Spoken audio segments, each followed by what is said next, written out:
Venga, chicos, vamos a pasar a la parte de MongoDB, ¿vale? MongoDB, que realmente viene de... significa enorme, ¿vale? Es un sistema de base de datos no solo SQL, de multiplataforma de licencia libre, orientada a documentos con un esquema libre. ¿Entendéis lo que significa esquema libre? ¿Sabes que en la base de datos SQL nosotros tenemos tablas y las tablas que tienen unas columnas? Por lo tanto, todos los registros tienen las mismas columnas porque es formato de tabla. ¿Lo veis, no? En cambio, en MongoDB... sí, perdón.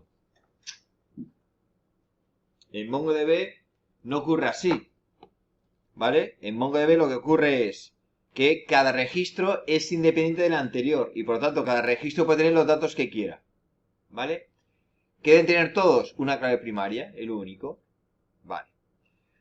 Pero también pensar que nosotros no utilizamos las bases de datos directamente, las hacemos a través de un ORM, ¿vale? Las utilizamos a partir de un ORM y por lo tanto yo en Java manejo clases para acceder a la base de datos y ese Spring que me convierte los objetos para la base de datos. Por lo tanto, aunque en sí mismo Mongo sea de esquema libre, la realidad es que tal como lo voy a utilizar yo, no va a ser de esquema libre. Porque todas van a tener la misma estructura. ¿Esto lo entendéis? Es decir, MongoDB es de esquema libre, pero como yo me voy a meter un ORM por medio y el ORM mete esquema, por lo tanto mi uso va a ser un uso parecido a si tuviera esquema. ¿Vale? Tenéis aquí la documentación de la página web y el manual de MongoDB. ¿Vale? ¿Cómo se almacena estas bases de datos? Lo hacen a través de un documento de JSON, que es parecido a JSON, pero en binario. ¿Qué ocurre? Que yo realmente para trabajar con base de datos lo voy a hacer a través de siempre de JSON. Todo lo que yo veo es JSON, guardo JSON, recupero JSON. ¿Vale? Conceptos que maneja MongoDB. Hablamos de campo. ¿Vale? Es el dato concreto. El dato concreto. Hablamos de documento, que es similar a un registro de una tabla en SQL y está formado por un conjunto de campos. ¿Vale? Cuando hablamos de colección, es similar a una tabla, pero sin esquema fijo, que es lo que sería el conjunto de documentos. Es una colección. Algo similar a una tabla, pero sin esquema. ¿Vale? Y podemos hablar también de base de datos, que es un conjunto de colecciones. Una base de datos. Un conjunto de colecciones. Que son conceptos muy similares a cuando manejamos SQL. ¿Vale? ¿Qué característica tiene MongoDB? Es de alta flexibilidad. Evidentemente, ser esquema libre permite cualquier cosa. ¿Vale?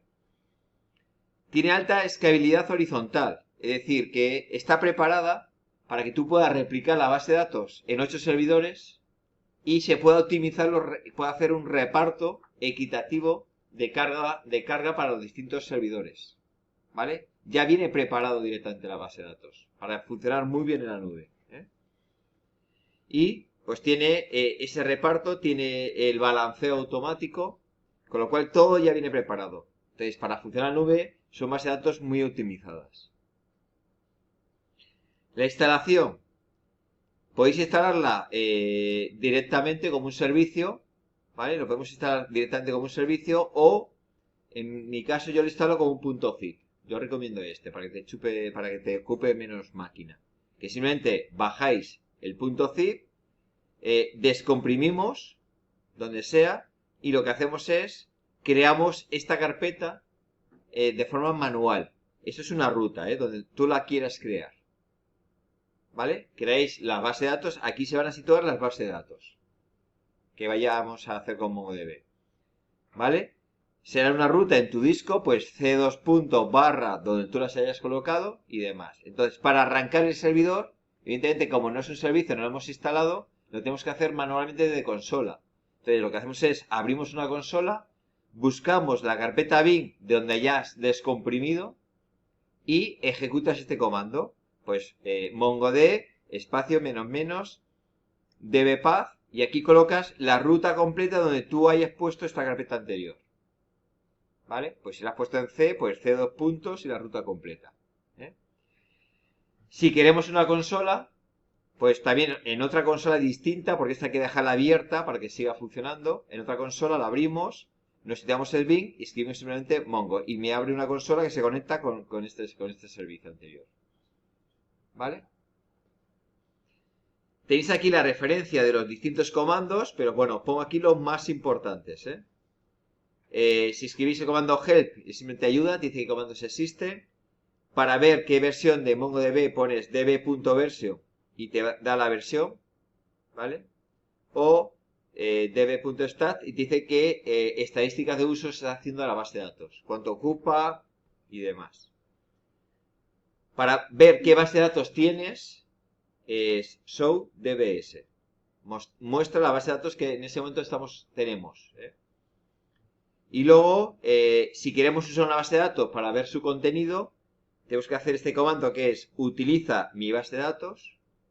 Entonces se conecta con esa base de datos y a partir de ahí puedo mostrar las colecciones, puedo borrar la base de datos o puedo borrar una colección. ¿Vale? Luego tenemos comandos para insertar o consultar valores. Normalmente nosotros no vamos a insertar a mano. Siempre lo va a hacer Spring a través del ORM. Pero bueno, si queremos juguetear con la base de datos, fijar que podemos aquí. Esta es la más importante que vamos a utilizar siempre, que es cuando lo hagáis con Spring, a lo mejor si te interesa ver cómo me ha dejado la base de datos. Pues ponéis db. El nombre de tu colección, el que sea, y le das a buscar. Normalmente yo lo pongo para que lo ponga en plan bonito, para que lo ponga tabulado. ¿Vale? Entonces le das este comando y te muestra el contenido de la base de datos y tú puedes comprobar si era eso lo que tú esperabas que Spring haya metido. ¿Vale? Este sí lo vais a utilizar mucho, simplemente por comprobar o ver cómo lo hace Spring. Con este de aquí me da el tamaño de la base de datos, de la colección, tamaño de la colección, cuántos registros tenemos. Y estos de aquí, lo que hacemos es insertar valores. Es muy automático, es decir, si yo intento insertar algo a una colección y no le pongo clave primaria, automáticamente MongoDB te mete o te crea una clave primaria. ¿Vale? La clave primaria siempre va a ser subrayado ID. La va a poner así, en base de datos, ¿vale? Entonces, no es obligatorio que tú la pongas. Si tú insertas algo y no metes clave primaria, él la va a poner. Aparte luego, digamos, va a incluir lo que tú le hayas puesto. Si tú le pones clave primaria, pues te la coge tal cual. Dice, por ejemplo, insértame subrayado ID 2.1 y el nombre, y él te la mete. ¿Vale? Esto es, repito, lo estamos usando desde consola. De hecho, Spring no interviene aquí. ¿Vale? Normalmente, repito que no lo haremos así. O si quieres insertar, por ejemplo, una colección que tiene incluida otra colección, tal cual. ¿Vale? Esto sería una colección embebida.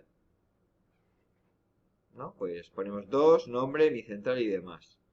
O si quieres insertar una lista de colecciones, también puedes, de un array de valores. Tal cual. Al final es manejar JSON. Si conocéis JSON, más o menos te haces a la idea. ¿Vale? Venga, pues vamos a instalar MongoDB. Lo instaláis y lo probáis por consola antes de pegarle desde Spring.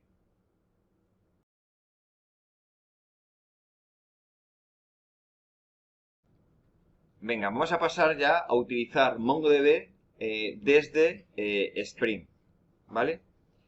Fijaros que tenemos dos alternativas. Hemos dicho que vamos a utilizar un MongoDB reactivo o podemos utilizar el MongoDB síncrono como siempre. ¿Vale? Entonces tenemos que tener dos posibles dependencias. No pueden coexistir a la vez. O apostamos por reactivo o vamos a apostar por síncrono. Vale. Entonces, si lo ponemos reactivo, sí es compatible que utilicemos MongoDB de forma síncrona. Es compatible. ¿Vale? Entonces, lo hemos hecho aquí y ya hemos puesto la dependencia de MongoDB reactivo. Además, cuando lancemos los tests, vamos a tirar de un MongoDB embebido. ¿Vale? Tiramos de un MongoDB embebido. Evidentemente, tenemos que conectar Spring con el MongoDB instalado. Veis que en el fichero de propiedades vamos a configurar cómo conectarnos con el MongoDB. Bueno, como esto está comentado, significa que esto es lo que configura por defecto Spring. Si tú no tocas la instalación de MongoDB, él lo da por hecho que lo va a conectar así y no va a tener problemas.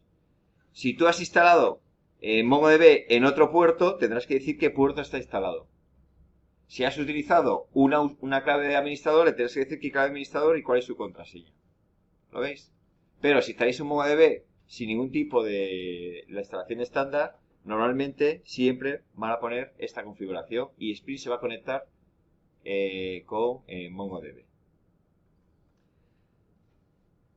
Vamos a ver entonces cómo va a funcionar. Fijaros, por una parte, tenemos que vamos a plantearlo de la misma manera que lo planteamos con JPA, con tres tipos de ejemplos: el de sin relaciones, con relación de composición y relación de agregación. Entonces, si tenemos un documento que no tiene relaciones, ¿vale? Que no tiene relaciones. Fijaros que es fundamental a la clase le tenemos que poner esta notación, que es @document, ¿vale? Con eso indicamos que queremos que ya tenga persistencia en base de datos. Y igual que ocurrió con JPA, debemos indicar cuál es la clave primaria. En este caso, vamos a poner @id a mi clave primaria, ¿vale? A diferencia de JPA, podríamos dejar esta clave primaria a null. Si la dejamos a null y la salvamos en base de datos, ¿qué va a ocurrir? Que de manera automática MongoDB le va a asignar un valor a la clave primaria. Entonces, si no nos interesa por alguna razón, pasamos de ella y, evidentemente, cuando se almacena, MongoDB asigna valor. También podemos hacer que un campo, crearle un índice, ¿vale? Entonces, para que, si vamos a hacer búsquedas, muchas búsquedas por este campo, para que sea más efectivo. Y además también podemos indicarle que un campo sea único, y lo haríamos aquí. Pues pondríamos, indexamos este campo y además ponemos el atributo de que único sea cierto, ¿vale? De esta manera, la base de datos controla que este campo no esté repetido en la colección. Luego, los enumerados por defecto se almacenan en string. Las fechas por defecto se almacenan bien. Se almacenan normalmente en formato ISO, ¿vale? Un array de string, aquí no va a generar ningún problema. Se va a almacenar como un array de string. Si os fijáis aquí se almacena el array de string. Lo que hace es coloca la palabra que es el atributo. En este caso el atributo es strings, ¿lo veis? Coloca el nombre del atributo, 2 puntos y el array. Y como lo pone todo en JSON, no crea ningún conflicto, lo podemos leer perfectamente, ¿vale? Los string no distingue entre cortos o largos. Para él todos son string. Lo pone y si es largo será largo y si es corto es corto. No hay que hacer ninguna anotación. Los booleanos pues lo pone de manera cierto o falso en formato string, ¿lo veis? Los enteros los almacena también en formato entero. Y los decimales los forma en formato decimal. Pero como todo está escrito en formato string, en JSON, pues se puede leer perfectamente, ¿vale? Luego, si queremos que algo no esté persistente, simplemente le ponemos esta notación de transient. Y por lo tanto, esto no aparecerá aquí, ¿vale? Por último, fijaros que tenemos aquí lo que es la clase. Y ves que añade un atributo nuevo con un subrayado, perdón, aquí, que indica la clase. ¿Vale? ¿Con qué clase se almacenó este documento? Luego también fijaros que si un atributo tiene un contenido null, lo que hace es no ponerlo. ¿Veis? Por ejemplo, en este caso, hemos puesto atributos a null. Por ejemplo, hemos puesto la fecha de nacimiento, está null. ¿El qué hace? No ponerlo. Lo que no va a hacer es guardar en base de datos un atributo con un contenido null. Para él, si encuentra un atributo con contenido null, simplemente no lo pone en la base de datos. Entonces, cuando tú recuperas este objeto de base de datos, ¿qué va a ocurrir? que si en base de datos hay un null, no existe, perdón, tú lo recuperas como un null. ¿Lo veis? Entonces, en este caso, compacta mejor la información de los contenidos que sean null. ¿Vale? También vemos que la diferencia es que ahora, cuando hagamos el gestor, ¿qué tenemos que hacer? Heredar de otra interfaz, que es Mongo Repository. Heredamos de esa interfaz y ya tenemos toda la funcionalidad de la función CRUD. Son las mismas que teníamos con JPA, simplemente que heredamos de una interfaz diferente. Igual que antes, tenemos que especificar de qué tipo es la entidad y de qué tipo es la clave primaria. ¿Vale? Siguiente caso, composición. Composición. Aquí he puesto una composición de 1 a 1, composición de 1 a n. En Mongo es muy sencillo. No pongas ninguna anotación y todo se hace embebido. ¿Vale? No hay que poner anotaciones, simplemente se ponen las relaciones de Java como las hemos puesto siempre y ella interpreta que como no tiene anotaciones, va embebido. Y en ambos casos lo hace embebido, que suele ser la mejor solución.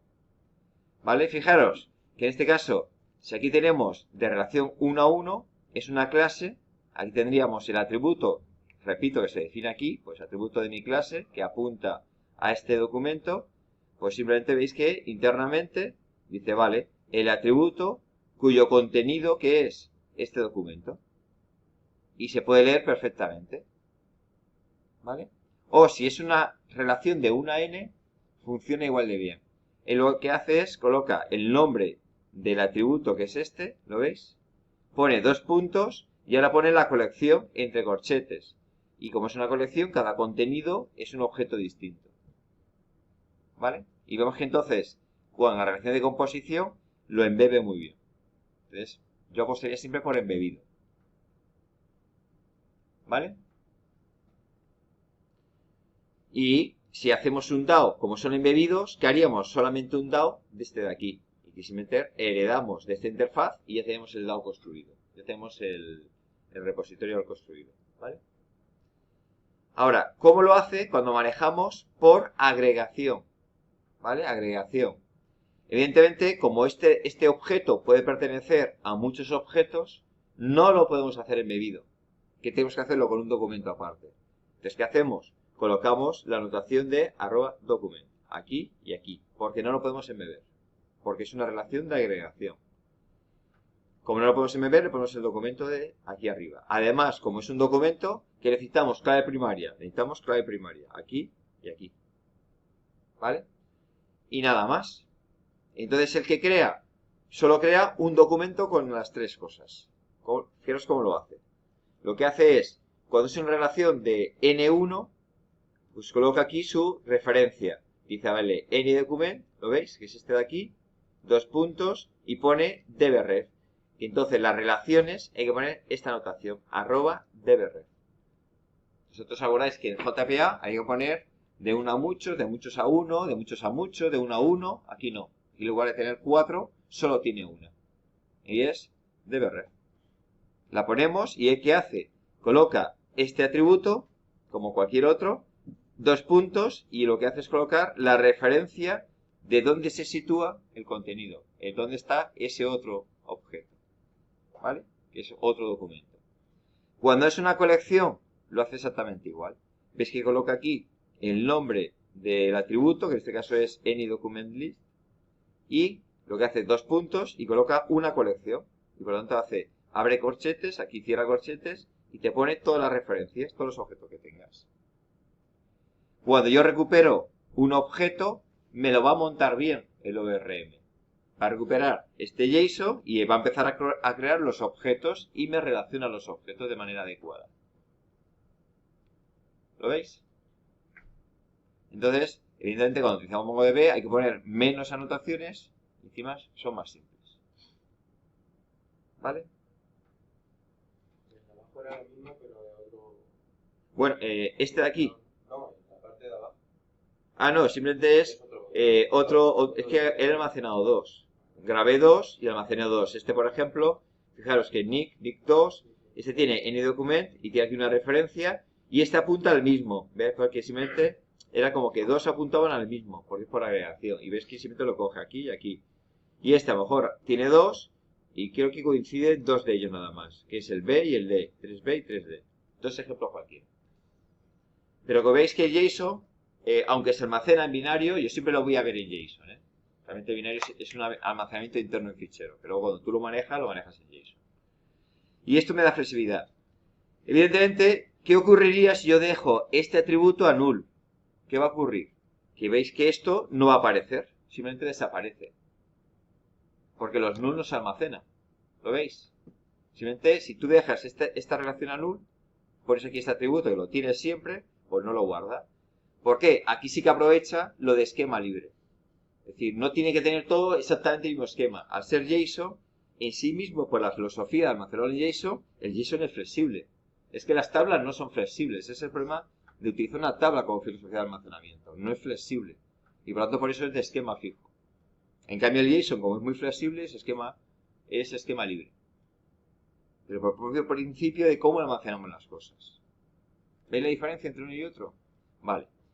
Una vez que yo he puesto las anotaciones, fijaros que, como yo he heredado de una interfaz que tiene los mismos métodos, para mí es casi transparente. Es decir, yo realmente pongo detrás JPA o pongo MongoDB, pero cuando lo empiezo a utilizar y utilizo mi repositorio, mi DAO, para mí es casi transparente. Yo no sé lo que hay detrás. ¿Entendéis esto?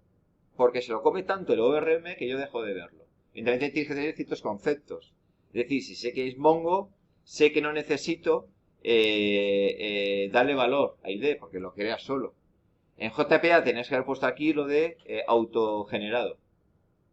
Si es Mongo, no te obliga a poner un constructor sin parámetros. Si es JPA, me obliga. Bueno, pues hay algunos matices puede cambiar, pero el funcionamiento es muy, muy similar. ¿Vale? Venga, vamos a hacer este ejercicio para refrescar cosas. Simplemente es el mismo ejercicio que habíamos hecho con librerías, poner anotaciones, ¿vale? De cómo lo haríamos esto para configurarlo para que se almacene una base de datos de tipo MongoDB, ¿vale?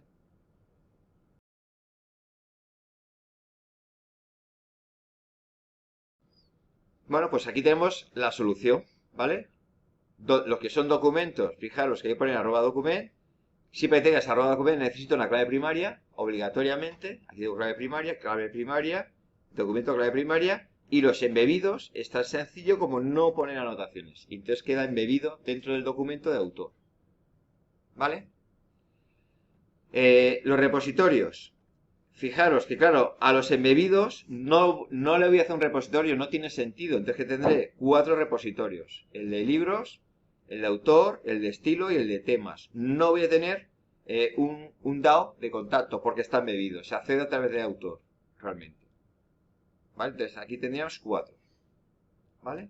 Igual que un JPA, al heredar de esta interfaz, que tengo ya aquí todos los métodos de tipo CRUD para acceso a base de datos, los básicos. Y que voy a poner aquí las queries. Es lo mismo que hacemos con JPA. ¿Vale?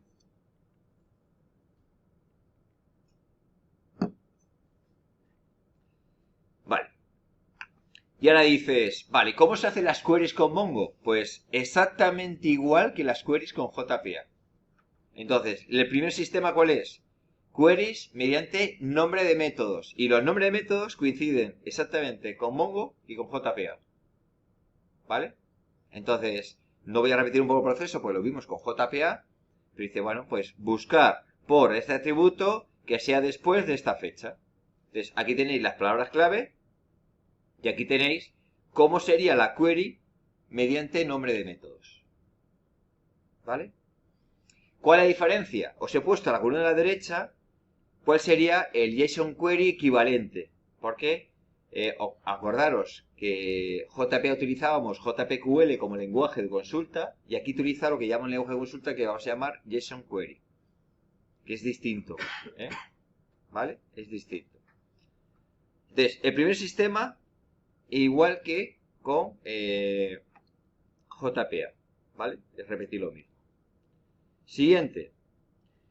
Si tú no puedes hacerlo con nombre de métodos, te va a tocar hacerlo mediante la técnica de JSON Query. ¿Qué significa? Yo pongo el nombre del método, que es una interfaz, le pongo punto y coma, pues lo veis, estoy en una interfaz, pero le pongo arriba @query y aquí le pondríamos el nombre de la query. Diferente que con JPA utilizamos el lenguaje JPQL y aquí utilizamos el lenguaje de JSON Query. ¿Vale?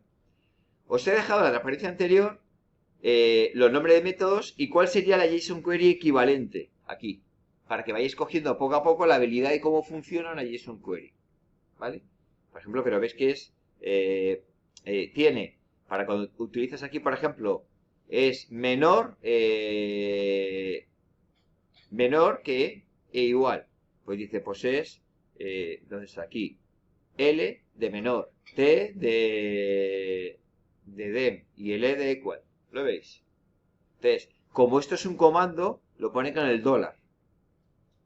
Entonces, esto es que sea menor. Y aquí poníamos nombre de atributo y aquí el valor. Y aquí este es el comando, que sea menor. ¿Vale? ¿Lo veis? Entonces, podéis ir mirando uno a uno para ir aprendiendo cómo funciona JSON Query. Por ejemplo, en este caso, vamos a poner unos ejemplos sencillos. Vamos a poner dos tipos de ejemplos. Primero los más sencillos y luego los más complicados.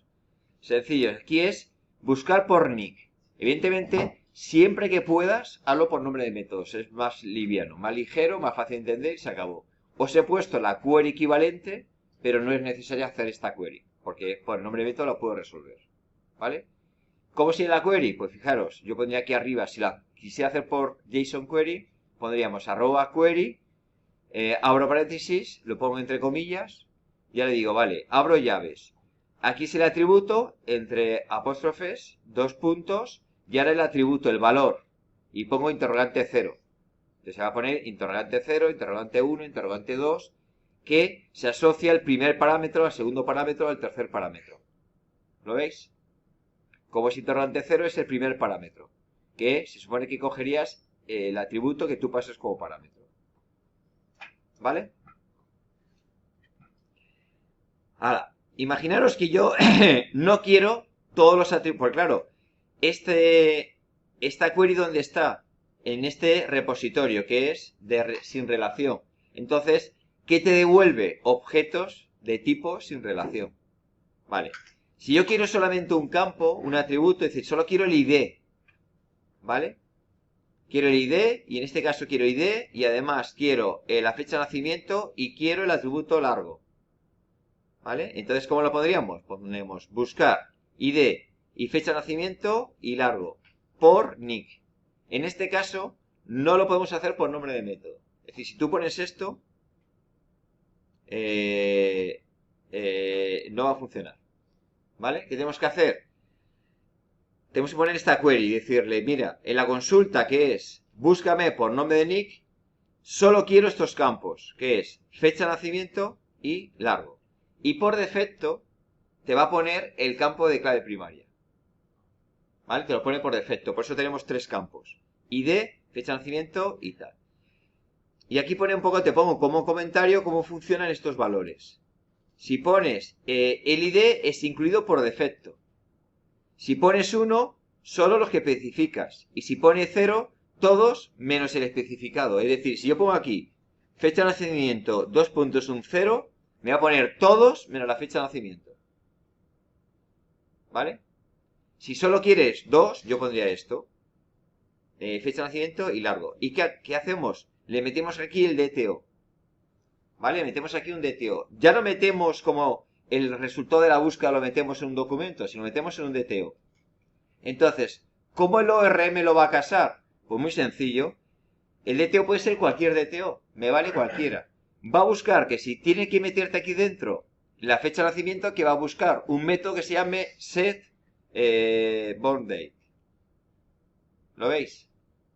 Si existe este método set, el ORM lo sabe casar y te lo va a meter dentro.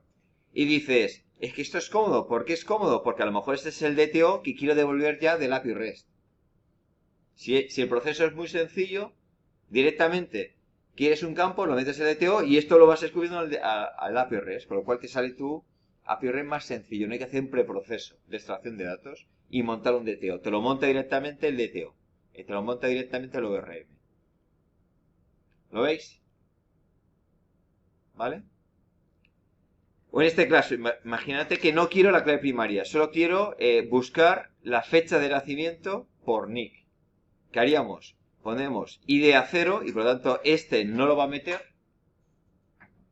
¿Vale? Y aquí ponemos fecha de nacimiento 1. Y entonces solo mete este. ¿Vale? Porque como esto lo mete por defecto, le tengo que decir que no me lo meta. ¿Vale? Y fijaros que la ID, cuando lo hacemos por @query, que es una JSON query, hay que meterle el subrayado ID. Porque tú sabes que el atributo se llama ID, pero cuando trabajamos con JSON query tenemos que decir el nombre de cómo se está almacenando en base de datos. Y en base de datos, la clave primaria se almacena con subrayado ID. ¿Lo veis? Vale. Aquí, por ejemplo, imaginaos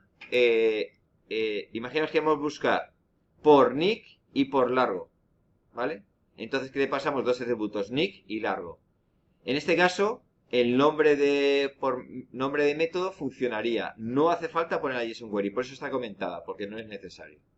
¿Vale? Por eso la he comentado. Pero, ¿cómo sería la JSON query equivalente a esto? Fijaros, pondríamos, abro llaves, ¿vale? Como siempre. Y digo, vale, hago la función AND. Y por eso le pongo el dólar. Es $AND. Dos puntos. Entonces, ¿qué hace? El AND de una colección que tú le pases por dentro. Por eso es, abro corchetes porque empieza una colección. Y ahora le pongo aquí elementos. Y es nick, dos puntos, primer parámetro, largo, dos puntos, segundo parámetro. Cierro la colección y cierro la llave de la JSON query. Y este es lo mismo que aquí. ¿Veis cómo va el lenguaje? En cualquier caso, podéis ir a la página de MongoDB y te explica cómo es este lenguaje de JSON query. Yo hago 4. Vamos a hacer algo más complicado, ¿vale? Algo un poco más complicado. Imaginaros que yo quiero buscar por nick. Pero claro, cuando tú buscas aquí, por ejemplo... No, perdón, vamos a esta, la colección. Perdón, vamos a este, me lo he saltado. Voy a buscar por nick que está dentro de esta colección. Es decir, en lugar de buscar un nick, que es este nick, todos que consiguen un nick, que dicen, no, te paso una colección de nicks y si el documento está dentro de unos de estos nicks, cualquiera de ellos me vale. ¿Lo veis? Entonces te voy a pasar una colección de nicks. Entonces, ¿cómo sería? Buscar por nick que está dentro de una colección y se pone in. ¿Vale? Entonces aquí que le pasamos una colección de nicks. Si el documento, su nick, coincide con cualquiera de ellos, lo coge. ¿Vale? Aquí en este caso también la JSON query no es necesaria, pero la he puesto para ir haciéndonos a ello. Pondríamos llave nick, dos puntos, y como es la función in, le pondríamos $in, dos puntos y el valor que le pases. ¿Veis? Que cuando es un atributo ponemos apóstrofe nick apóstrofe, entonces busco el atributo, pero cuando es una función ponemos $in. ¿Lo veis? Vale. Siguiente, que este es más complicado. ¿Qué ocurriría si yo aquí, por ejemplo, en esta búsqueda, le pongo nick, le pongo null? Le pones aquí null. Te va a dar un error, porque no soporta null. Le tienes que poner un string válido, aunque sea vacío, pero string. Pero si le paso un null, me da un error. Entonces, este de aquí lo que hace es simplemente buscar por nick, pero soporta null. Soporta null. ¿Vale? Y es más complicado, fijaros que es. Busco por nick. En lugar que sea exactamente igual es como, que es parecido. ¿Vale? Y además ignoro mayúsculas y minúsculas. Y quiero hacer que esté null safe, es decir, que soporte null. ¿Vale? Este método, fijaros que le puedes poner cualquier método, me da igual este nombre. Porque en el momento que tú pones una JSON query arriba, este método le da igual a Spring. No lo va a interpretar. ¿Qué os recomiendo? Que sigáis la filosofía de nombre de método para que cualquiera lea este método lo entienda. ¿Vosotros lo entendéis si leéis esto? Una vez que ya pillas este lenguaje, lo vas a entender, decir, vale, es buscar por nick que empiece o acabe, ignoro mayúsculas y encima null safe. Vale, pues lo interpreto como que soporta null, que está salvado de tener un null, ¿vale? Y es esta la query, que es un poquito más complicada. Que lo que hace es, te hace una pregunta, ¿lo veis? Te dice, si el parámetro es un null, te contesto siempre un cierto en la condición de comparación. Entonces, si yo le paso un null, ¿qué me devuelve? Todos. ¿Lo veis? No lo tiene en cuenta. Por lo tanto, si yo le paso un null, cualquier documento es compatible con lo que estoy buscando. Y lo hago así, si viene un null, la comparación de dónde la devuelve es cierto. Y si no es un null, lo comparo por lo que viene detrás. ¿Vale? ¿Y qué es lo que viene detrás? ¿Veis que viene, como es like, aquí? Es una expresión regular. El contenido del atributo es una expresión, debe coincidir con esta expresión regular. ¿Vale? Y además dices ignoro mayúsculas y minúsculas. Por lo tanto le pones esta opción. Options y. ¿Dónde lo saco todo esto yo? De la página de MongoDB. ¿Vale? Y dices, vale. Bueno, pues esta búsqueda la tenéis que hacer muchos. Y la he puesto allí porque no era trivial encontrarla. Y voy a dar las dos posibles soluciones. ¿Veis la búsqueda que está aquí abajo? Es la típica búsqueda, cuando hacéis un filtro que dice, mira, busco por móvil, por nombre, por DNI, por dirección. ¿Lo veis? Vale. Si yo pongo aquí dos datos y este lo dejo vacío, ¿qué va a recibir el API REST? Un null. ¿Lo veis? Va a recibir null. ¿Y qué significa que tenga un null? ¿Para ti qué significaría? Si tú no pones nada, ¿qué estás queriendo decir? Que no te interesa este valor. Que tú quieres que si coincide el móvil y además el nombre empieza por GES, quieres pillarlo. ¿Lo veis? Pero me da igual el DNI que pueda tener y me da igual la dirección que pueda tener. ¿Lo veis? Entonces, ¿qué ocurre? Que si tú empiezas a hacer esto con JPA, o te lo montas un poquito mejor, o haces, bueno, pues hago una query con dos atributos, hago una query con tres atributos con combinaciones, y al final haces 28 queries. Es una locura eso. Lo he visto, Hacer combinatorias. Queries con un atributo, queries con dos, porque él intentaba meter un null y le petaba la query. ¿Lo veis? Que no vamos a hacer 28 queries por esto, son 4, me tocaría, o 5 valores, me toca hacer, pues ya veis, empieza a multiplicar. Son 32 queries diferentes, 32 combinatorias. Es una locura. ¿Vale? Entonces, esta query la haríamos con esta filosofía. Dices, vale, a mí van a pasar una serie de parámetros. Aquí me pasan nick y el largo. Entonces yo digo, vale, si me viene un null, no lo tengo en cuenta. Es decir, si aquí pones largo, le pones un null, solo buscará por nick. Si nick le pones un null, solo buscará por largo. Y si lo ponen los dos, buscará por los dos. ¿Veis esta posibilidad abierta que tiene? ¿Vale? ¿Cómo se hace? Digo, vale, hay que hacer JSON query. Y digo, vale, funcionan de una colección, porque tengo dos posibles valores. Y le hago función AND, no OR. Si fuera OR, podríamos hacerlo. Pero aquí pondríamos un OR. ¿Lo veis? Vale, funciona. Ahora, la primera, si viene null, aquí en nick no lo tengo en cuenta porque la respuesta a la comparativa siempre es cierta. ¿Lo veis? Y si no viene null, le hago la expresión regular. Y ignoro mayúsculas y minúsculas. Es decir, me está comparando, por ejemplo, GES, aunque sea mayúscula y minúscula, no lo tiene en cuenta. Y es que empiece o acaba por GES o lo contenga. ¿Lo veis? Es como que tenga en cualquier momento estas tres letras juntas. Y entonces veis que hacer una query de esto es muy sencillito. Como te lo han explicado, todo es muy sencillo, la verdad que sí. A mí me costó mi tiempo. Y era complicado, ¿a que sí? Vale, yo esto no me lo inventé ni lo deduje, Yo empecé a hacer preguntas por internet y Stack Overflow, un pavo lo resolvió.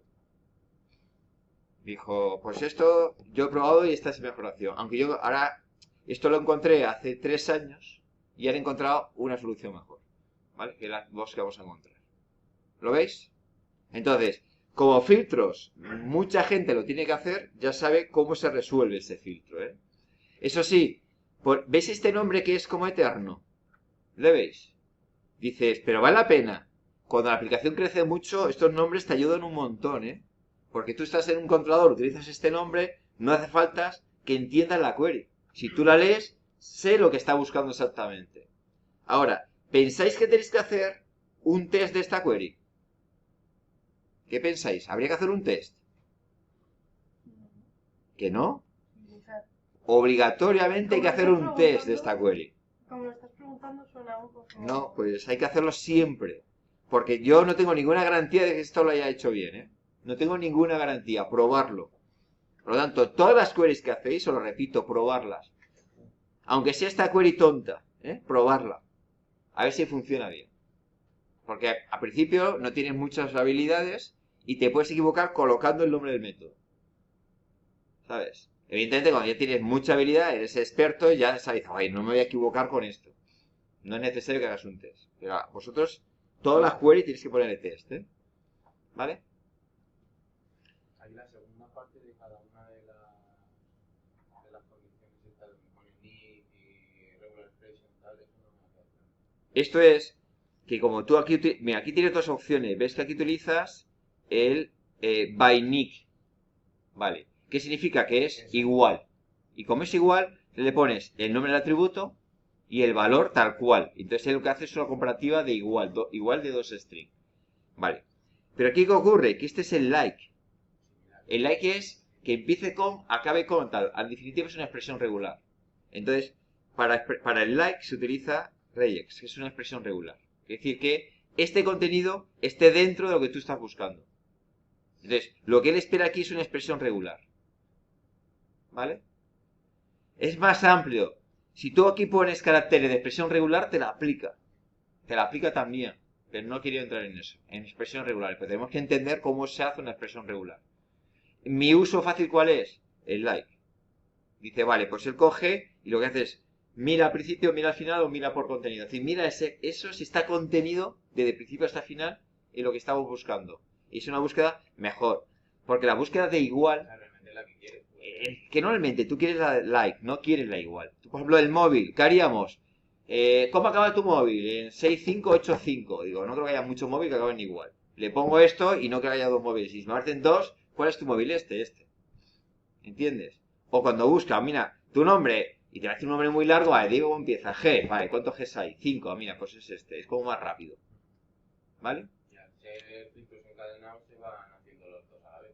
Sí, claro, en este caso, si lo ponemos, se hace una función AND. Pero no porque sí, porque yo aquí lo he decidido. Lo he decidido. Tú puedes apostar por un OR. Déjalo claro en tu filtro. Este filtro funciona por OR, no. Y los míos funcionan por AND. Que para mí es lo más lógico. Si pongo 2 y tal, ¿sabes? Si no, podría poner aquí un checkbox que digas OR o AND. ¿Entiendes aquí el checkbox? Y entonces, si me marcas un OR, yo te busco por OR. Me marcas un AND, yo busco por AND. Sería una búsqueda todavía más avanzada. Más flexible. ¿Vale? Bueno, pues estas son búsquedas más directas. Vamos a hacer ahora búsquedas más complicadas. ¿Vale? Más complicadas. ¿Recordáis lo que hemos hecho antes del libro? ¿No? Teníamos el libro que tiene autores, que tiene un estilo, que autor está contenido contactos y el libro tiene un tema. ¿Lo veis? Vale. Lo he puesto sin anotaciones porque lo quería poner en pequeño para que no os despistéis cómo eran las relaciones. Tenerlo delante. ¿Vale? Os tengo que subir la transparencia, la cambié anoche y no me he acordado de subirla. He visto vuestras caras y ya me acabo de acordar. Digo, vale, no la he subido. Os habéis mirado a ver qué pasaba. ¿Vale? Ahora la subo, Entonces, fijaros, buscar, fijaros este caso, esta es la estándar, buscar por estilo. Vale. ¿Qué está buscando? Fijaros, ¿dónde estamos situados? En autor. Todas estas consultas, ¿dónde están? En autor. En el repositorio de autor. Por lo tanto, por defecto, ¿qué me va a devolver? Algo de autor. ¿Entendéis esto o no? Entonces, ¿dónde colocamos unas búsquedas? En lo que te devuelve, no en lo que buscas. Dice, pero estás buscando por estilo. Deberíamos colocarlo en el estilo repositorio. Dice, no. ¿Qué te devuelve la query? ¿Autores? Pues se pone en autores. Y esto es importante, Y aquí, claro, manejamos autores que lo que devuelve manejas estilos. Y te puede quedar esa duda. ¿Dónde colocamos esta query? ¿En qué lugar físico? ¿En la autor repositorio o en la estilo repositorio? ¿Lo veis? Vale. pues se pone lo que devuelve, autor, ¿vale? Pues hago buscar por estilo. Y dices, ¿pero esto funciona? Funciona. Y ves que funciona por nombre de método. Yo le paso un estilo y como tengo esta relación, el OR me lo va a hacer bien. Le paso un estilo y lo va a buscar todos los autores que tengan este estilo y funciona perfectamente. Y lo he hecho por nombre de método, ¿eh? No tengo que hacer nada más y funciona. ¿Vale? Así que da cierta potencia. Por ejemplo aquí. Solo quiero, veis que autor tiene contacto como está, embebido o es un documento aparte. Embebido, vale. Entonces, si es embebido, solo si es embebido, en este caso, podemos hacer algo como esto. Que es, búscame el nombre por estilo. Pero dices, ¿el nombre de qué? ¿Este nombre a qué documento pertenece? El nombre de autor. Parece trivial, no lo es. Es nombre de autor. ¿Y por qué sé yo que es el nombre de autor? Porque está colgando dentro del repositorio de autor. ¿Entendéis este por defecto? Entonces, si tú ves mi DAO, mi autor repositorio, punto, fin nombre, ese nombre largo te da información contextual. Porque dentro de autor busco el nombre, por lo tanto es el nombre del autor, no hace falta que lo ponga. No hace falta que pongas aquí buscar nombre autor. ¿Entendéis? Es redundante porque ya estoy dentro de autor. ¿Vale? Y dice, vale, por estilo. Y esto también funciona bien. En este caso, ¿dónde lo meto? No en el autor, porque solo tengo un campo. Lo voy a meter en un DTO. Que solo tiene el nombre. Y que me devuelve una lista de nombres, de autores. Vale. ¿Podremos utilizar esto? Sí. Si aquí en lugar de lista de DTOs ponemos lista de autor, ¿qué va a ocurrir? Funciona igual. ¿Qué va a hacer? Te pone todos los nombres, pero el resto de campos de autor te lo deja null. ¿Y a ti qué te toca después? Te toca montar un DTO para mandárselo al cliente. ¿Entendéis? Por lo tanto dice, mira, para poner un autor aquí y luego yo tenía que montar un proceso para extraerlo, mejor le pongo en lane DTO, que es el que escupo el API REST. Me ahorro trabajo. ¿Vale? Por ejemplo aquí. Búscame por... Y quiero buscar por email de contacto. ¿Le veis? Sí, tenemos. Autor tiene embebido un contacto. Y un atributo de contacto era el email. Y aquí es. Búscame por, no contacto, sino por email de contacto. ¿Y veis cómo se pone? Y funciona. Es. Búscame por contacto, email. En este orden. Y le pasamos que el email. Y que te devuelve una lista de autores. Entonces te devuelve todos los autores cuyo email es este. ¿Entendéis? ¿Veis un poco la filosofía cómo va? ¿Vale? Y funciona. Por eso digo que cuando pongan nombres, al principio yo no tenía muy claro que esto fuera a funcionar. Dijo, me parecía intuitivo y dije, voy a probar. Lo probé y compiló. Digo, pues ya me he ganado el primer parse. Y pues después de compilar, voy a comprobar que me devuelve lo que yo esperaba que me tenía que devolver, por si acaso. ¿Lo veis? Entonces, probar las queries, porque uno no tiene claro que vaya a funcionar bien. Luego, esta es, búscame el contacto por nombre. Vale. ¿Cuál es el problema?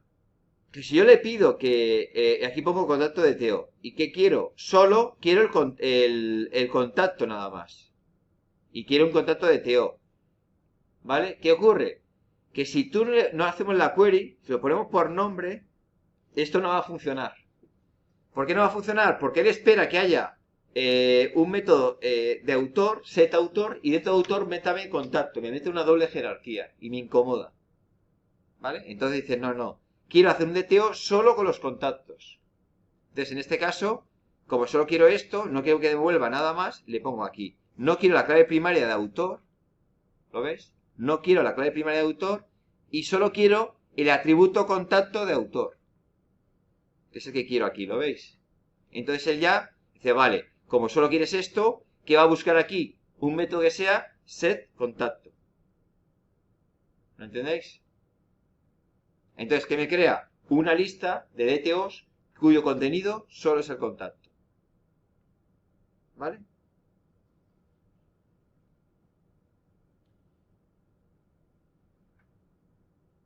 Y en este caso, el último, fijaros, es búscame los emails de los contactos, ¿vale? Los emails de los contactos por nombre, ¿vale? ¿Por nombre de qué? ¿Vale? Por nombre de autor. ¿Lo veis? Vale. Entonces, ¿qué hacemos en la query? Dice, vale, fijaros que aquí digo, vale, no quiero la clave primaria de autor. ¿Y qué quiero de autor? Solamente dentro de contacto el email. Entonces, ¿qué me va a hacer? Buscar aquí un método que sea, pues, como tenemos aquí, pues el email y me lo va a inyectar. ¿Lo veis? Entonces, ¿qué me va a poner? Dentro de este, te va a poner este JSON que es contacto, dos puntos, cuyo contenido es email, @gmail.com, lo que fuera. Vale. Si yo quisiera aquí una lista solo de email, no quiero una lista de contactos que contienen solo los emails, no lo puedo hacer aquí. No se puede hacer. Si solo quiero lo que es el email en sí mismo, no lo puedes hacer. Entonces, ¿cómo puedo hacer yo una lista de ETO solo con el email? Lo tengo que hacer por código. No lo puedo hacer por la JSON Query. ¿Veis el problema, no? Porque tú a lo mejor no le quieres devolver a esto. Esto es lo que le voy a devolver al Angular. No, yo quiero devolverle simplemente una lista plana de correos. Si quiero hacer eso, no puedo. Tengo que hacerlo mediante extracción de datos en la capa de controladores. ¿Vale? No todo se puede hacer. Lo que no podamos hacer, lo trasladamos a la capa de controladores. Y ahí hacemos un preproceso de datos. ¿Lo veis? ¿Vale? Pero claro, siempre he trabajado con autor y contacto. ¿Por qué? Porque es embebido. Porque es embebido. Los otros es más complicado. Porque los otros no son embebidos, son relaciones. Te vamos a hacer los otros que son más complicados. Vale. Por ejemplo aquí, imagínate, quiero buscar una lista de los emails de los contactos por nombre de autor. ¿Ves cómo hacer la query? ¿No? Quiero una lista de los contactos por nombre de autor. ¿Vale? En este caso, este nombre de query no funciona directamente atacando a la base de datos. ¿Qué tengo que hacerlo? Esto está en la etapa de servicio. ¿Qué es? ¿Qué hacemos? Cuando yo no puedo resolver directamente por JSON Query, o lo puedo resolver por nombre de métodos, ¿qué hago? Me creo una capa de servicio que me hace búsquedas más de alto nivel sobre las bases de datos. Y por eso lo meto aquí, en la capa de servicio. Entonces ya pongo nombres más complicados, pero esto no se interpreta, lo tengo que codificar. Entonces este es, búscame una lista de correos de los autores y buscando por nombre de autor. ¿Entendemos la query que quiero hacer, no? Y por eso la pongo en servicio, porque esto el ORM no me lo sabe interpretar bien. Y yo no sé hacer una JSON query que me haga esto. Yo al menos no lo sé hacer. ¿Vale? Entonces, ¿qué hago yo? Digo, vale, yo lo que hago es, búscame los contactos, los emails de los contactos por nombre de autor. ¿Vale? Y esta sería la query que sí sabe interpretar por nombre de método. Es la que teníamos antes, que es este de aquí. Búscame los contactos por nombre de autor. ¿Lo veis? Vale. ¿Pero qué me devuelve? Fijaros lo que me devuelve. Me devuelve contacto, dos puntos y el email. ¿Vale? Y así tienes el DTO. Por lo tanto, dentro del contacto de DTO que tenemos un objeto de tipo contacto y dentro del objeto tengo el email. Me obliga a hacer esa jerarquía. Entonces, ¿yo qué hago? Digo, vale, voy a recorrer lo que me devuelve. Y lo que me devuelve contactos. Y de contactos creo un email DTO y que les traigo de contacto, dentro del contacto les traigo el email. Y lo que hago es convertir mi estructura de contactos en una estructura de correos planas. ¿Vale? Y el resultado lo convierto en una lista y lo devuelvo. ¿Por qué? Sí. Claro, os falta... No, porque es una búsqueda, es una query. Busco todos los autores que tengan este nombre. Puede haber más de un autor que se llaman igual. Es una lista. Fíjate, cuando tú haces esta query, ¿qué me devuelve? ¿Un valor o una lista?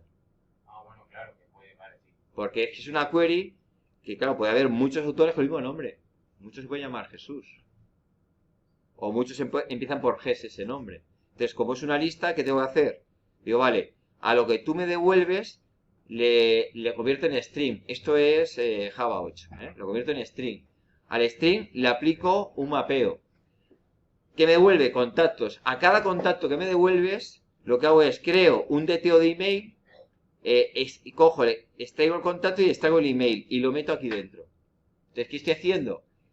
Aquí esto me devuelve una lista de contactos y yo aquí devuelvo una lista de emails. ¿Veis cómo hemos hecho un preproceso? ¿Por qué? Porque este proceso completo yo no lo sé hacer directamente con JSON Query. Si lo puedo hacer, directamente lo hago en la base de datos, es más rápido. Si no puedo, lo hago por código. Y luego ya lo conviertes en lista y lo devuelvo. ¿Vale? Pero esto es bastante efectivo, ¿eh? Esto es bastante efectivo. ¿Vale? Por ejemplo, vamos a hacer ahora un JSON. Vamos a hacer un join. Vamos a hacer un join de JPA. ¿Sabéis los join como son SQL, no? MongoDB no soporta joins. Entonces, ¿cómo hacemos un join? Lo hacemos por código el join. Lo tengo que hacer yo el join. Por código. ¿Vale? Imagínate este caso. Busco los autores por los libros que tienen este nombre de tema. Y le he puesto así el nombre, ¿vale? No sé si queda claro, a lo mejor se puede poner de otra manera, pero a mí se me ha ocurrido para que lo podamos interpretar. Busco autores por aquellos libros que tienen este nombre de tema. Tengo un nombre de tema, y yo quiero los autores que son autores de algún libro que tienen este tema. Esto lo haríamos con SQL, con un join, ¿verdad? En Mongo no puedo. Entonces, ¿cómo hacemos el join? Por código. Los joins se hacen por código. ¿Qué lo hago? Normalmente yo lo pongo en mi capa de servicios de datos. Repito, yo tengo mis repositorios que son accesos que interpreta directamente y luego tengo mi capa de servicio de datos que lo que hago es esas consultas más complicadas que yo no puedo hacer de bajo nivel. ¿Vale? Y fijaros lo que hace. Dice, vale, ¿qué hago primero? Busco todos los temas por nombre de tema. Y es este de aquí. Busco de mi repositorio de temas todos los temas por nombre, que es una búsqueda sencilla. Y que te devuelve una colección de temas. Vale. ¿Lo veis, no? Y ahora digo, búscame por tema los libros y ataco repositorio de libros. ¿Lo veis? Ataco al repositorio de libros y dices, dame todos los libros que tengan este tema, que está dentro de esta colección. Es decir, todo libro que tenga un tema de esta colección te lo va a devolver. Lo que yo estaba buscando. ¿Lo veis? Vale, este es el join. ¿Ves que aquí hago un join? ¿Cómo he hecho el join? ¿Con qué filosofía? Con la colección. Con este in. Para mí los joins son un in en MongoDB. Es decir, yo hago la primera búsqueda y me devuelve la colección. Y la segunda búsqueda se utiliza la colección anterior. Eso es un join. ¿Entendéis? Entonces, ¿cómo se hace el join? Con los in. Pero lo tengo que hacer por código. Tengo que hacer dos búsquedas. ¿Vale? Entonces, búscame por tema que está dentro de esta colección. Y esta colección la ha contenido con otra búsqueda diferente de otro repositorio. Ya lo tengo. Ahora, a estos libros lo voy a mapear. Y le digo .map. De cada libro, dame la lista de autores. ¿Vale? Dame la lista de autores. ¿Vale? Y de estos autores lo convierto en una colección y lo devuelvo. ¿Vale? Y entonces que me devuelve la lista de autores, que es, dame los autores por libro, por nombre de tema. Hay que darle 4 vueltas a esto. ¿vale? No os preocupéis. ¿Vale? O por ejemplo este. Búscame el nombre de autor por un ejemplo de autor, por un prototipo de autor. Y utiliza una función especial que se llama aquí, que es este de aquí, esta clase, que es ejemplo, prototipo, ¿vale? Este de aquí, fijaros, hace lo mismo que hacíamos antes nosotros. Cuando teníamos esta query, yo os he dicho una posible solución que sería coger y hacerlo con esta query, de tal manera que si tú le pasas un null, él coge y lo da cierto. Y entonces hacemos una búsqueda de tal manera que cuando no damos valores, no lo tiene en cuenta. Vale, pues hay una segunda solución a este problema, que es este de aquí. Es la misma búsqueda, me lo puedo plantear diferente. En lugar de hacer esa JSON query, que es a lo mejor más enredada, digo, vale, utilizo una funcionalidad de buscar todo. Pero este buscar todo, que ya me lo tiene mi función CRUD, le puedes pasar un prototipo. No un autor, sino un prototipo de autor. Aquí le llama ejemplo de autor. ¿Lo veis? Entonces, si le pasas un prototipo de autor o un ejemplo de autor, ¿qué va a hacer él? Va comparando autores. Y si el campo se lo dejas a null, el null no lo utiliza. Pero si le pones un campo, debe cumplir. Y es lo mismo que hacíamos antes. Y es una manera 2 de hacer una query. Pero evidentemente esto lo tenemos que hacer en una capa de programación. Se hace la capa de servicio, no se hace la capa de repositorio. Este se hace la capa de repositorio. En cambio este se hace la capa de servicio. Pero hace lo mismo. Puedes apostar por una alternativa o por la otra alternativa. ¿Vale? Entonces, me hace lo mismo. Digo, bueno, ¿yo qué hago? Tú me rellenas esto y yo te monto un autor con lo que me haya rellenado.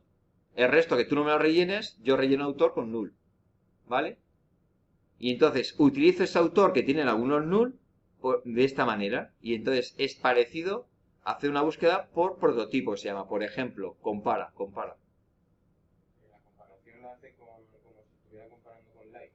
Sí, aquí me has pillado.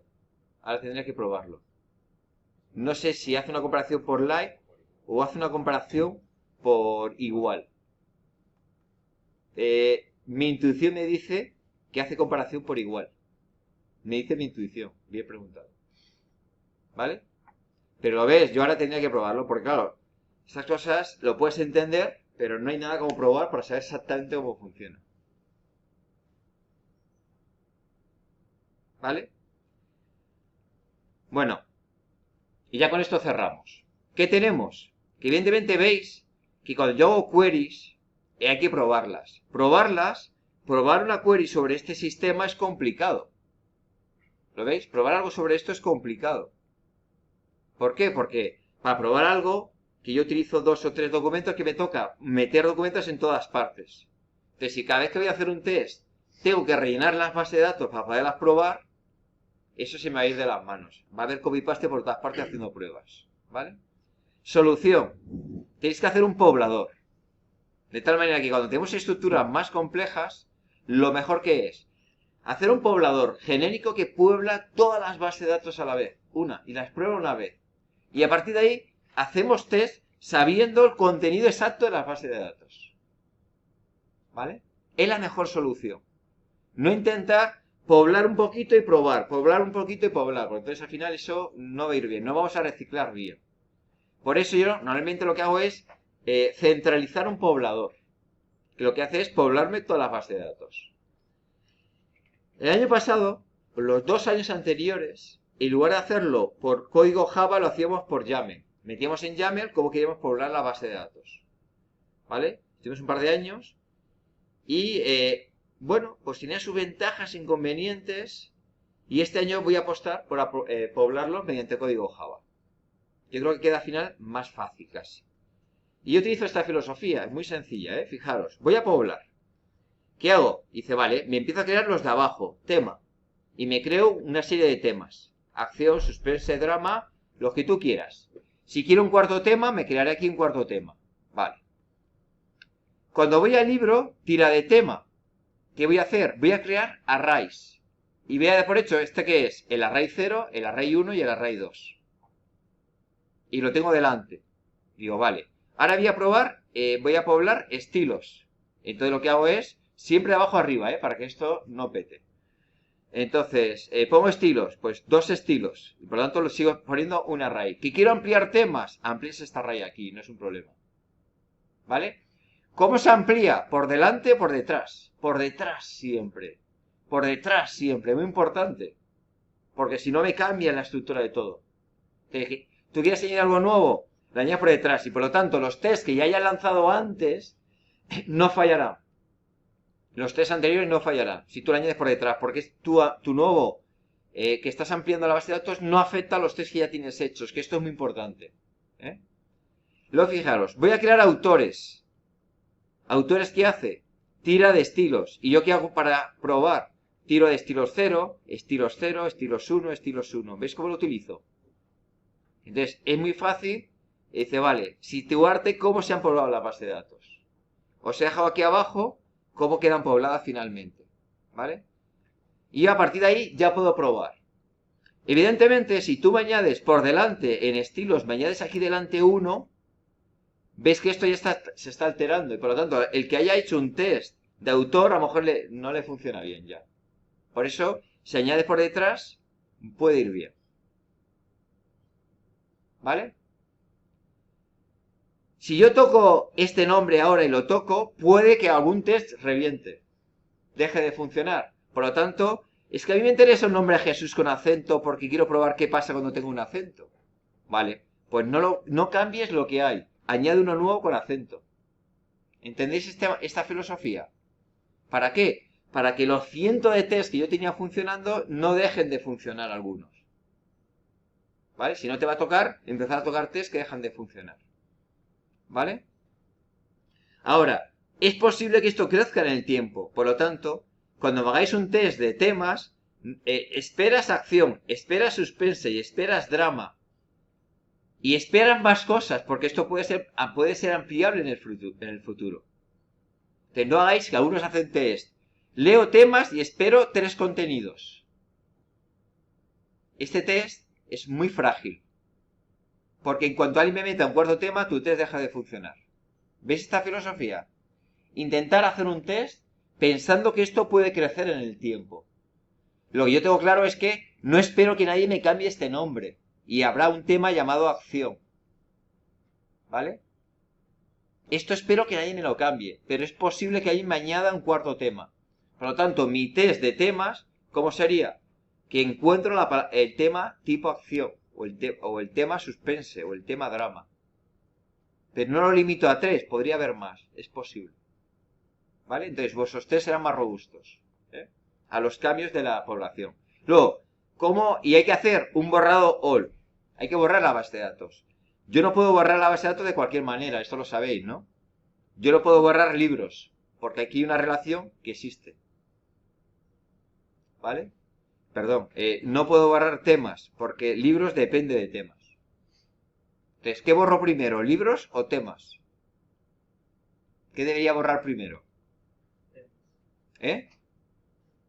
Entonces, si tú borras temas, me has dejado el libro una relación muerta. ¿Entiendes? ¿Qué borras primero entonces?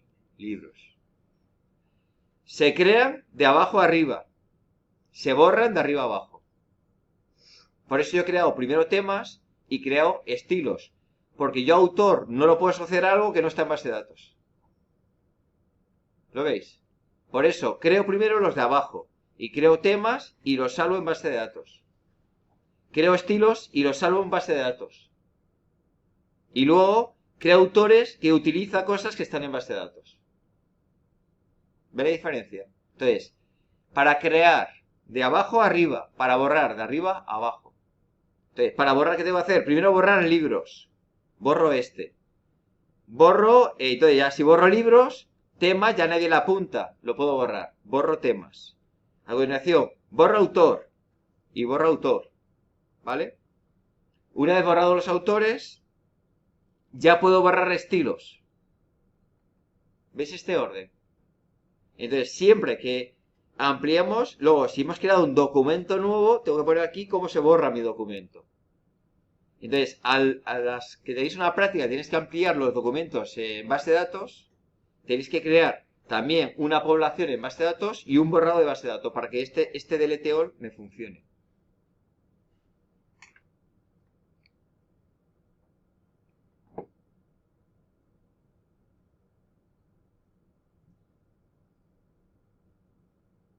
¿Vale? Venga, pues ahora hay que practicar. ¿Eh? ¿Qué tenéis que coger? Ya tenéis el libro, tenéis la población que la pongo aquí delante para que la podáis ver. Y voy a dejar esta transparencia. Entonces, coger y empezar a hacer queries aquí. Tenéis que hacer queries, ¿eh? Primero, como tienes el contenido, dicen, voy a buscar, por ejemplo, ¿cuántos libros tienen la acción, tienen esta acción? Tienen la palabra acción, ¿no? Entonces te tendré que volver dos libros, que es el ISBN1 y el ISBN2, o el 1 y el 3. Vale, pues voy a hacer esta query, voy a comprobar resultados y me devuelve el 1 y el 3, entre otras cosas. ¿Veis cómo lo voy a hacer? Te tienes que hacer ahora por lo menos 5 o 6 queries para coger habilidades, en un sistema relativamente sencillo, con una población relativamente sencilla. Pensad a priori lo que tiene que devolver y hacéis un test comprobando que devuelve lo esperado. ¿Vale? No voy a decir nombres, pero eso no se hace al azar, ¿eh? Tú no haces la query y luego, dependiendo de lo que te salga, hacemos el test. No. Miro lo que tiene la población y deduzco qué me va a devolver. Y luego hago el test para ver si es verdad que me devuelve lo que me tiene que devolver. ¿Vale?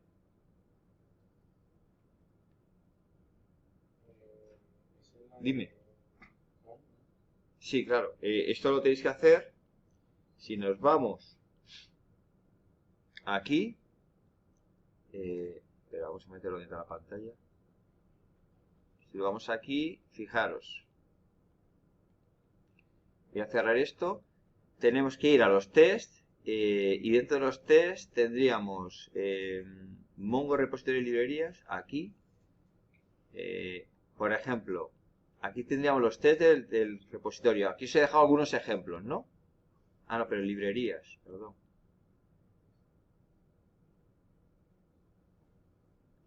Bueno, os he dejado, sí, librería IT. Estos son es que claro, lo he hecho todo con librería IT. Entonces, este sería los tests que yo voy a utilizar para probar. ¿Vale? Entonces, por ejemplo, hago test así, ¿no? Busco autores con el nombre del tema que tienen un libro con este nombre de tema. ¿Vale? Y digo, vale, y ahora le pongo acción. Y le digo, vale. Entonces, debe coincidir que alguna respuesta es Jesús, que es la que yo me espero. Y Ana. Porque son mis coincidencias. ¿Vale? Y si utilizo AnyMatch. ¿Por qué? Porque recordar que alguien puede alterarme este poblador. Y lo puede ampliar. No reducir, ¿eh? Se supone que si alguien me quita un ejemplo que yo tenía puesto, está haciendo un daño importante a mis tests. ¿No lo tenéis exactamente así? ¿Cómo? Pues ahora lo revisaré, ¿vale? Ahora lo revisaré.